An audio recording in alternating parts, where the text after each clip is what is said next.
Ny sabotsy lasa teo no nanomboka ny asa fanamboarana ny serana mpiara-manidina ao Anosibe. Goavana ny asa ary dia mitaky fenitra sy kalitao tanteraka ny asa fanamboarana noho izany. Maro ireo nanotrona ny fotoana tamin'izay andro ny sabotsy izay.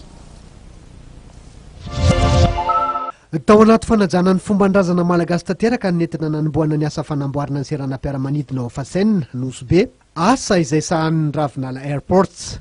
Tamin'ny 20 Aogositra lasa teo no nitanterahana ny lanonana mifandraika amin'izany, izay nanasana ireo vahiny manan-kaja maro sy ny mponina ao an-toerana. Nanamarika ny fotoana ny fanaovana ny joro niarahana tamin'ireo ampanjaka. Tsy mahafaty lamasiny, mampandeasa malaky, mavitriky, fa tsy manjary mitarazo.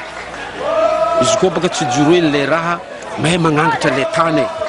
Ia, nagnino ty tsy mety tanty ty doko tany masiny ty raha be ty amboarigny raha ty tsy mahay hefe ke izy zegny mijoro mampandry tany mba havitany le raha jiaby sisy raha mavesatry. Asa lehibe no sahan'ny Ravinala Airports ao amin'ny serana mpiara-manidina Fasenina Anosibe, miaraka amin'ireo mpiara-piombonatoka aminy toy ny Hicolas Madagascar sy ny Bouygues Bâtiment International. Ty volana août ny asa tao amin'ny aéroport ny Fasenina Anosibe.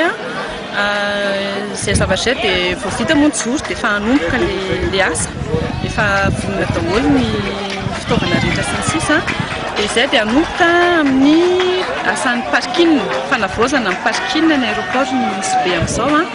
Dia ny fanamboarana ny bus moa tsy inona fa fantsona iray lehibe ao ambany pistao izay efa simba dia simba, tsy maintsy amboarina aingana ilay izy mba hialana miloza na zava-dratsy mety hitranga. Tafiditra ao anatin'ny asa ihany koa ny fananganana fitoerana ahafahana mikirakira rano noho ity serana mpiara-manidina ity mifanakaiky amin'ny alana mangrove mba hisorohana ny lova izay mety hitranga, asa izay ho vita amin'ny volana Novambra ho avy izao. Ankoatra ny rindrina ivelany dia alehibiazina ihany koa ny foto-drafitr'asa andraisinareo mpandeha.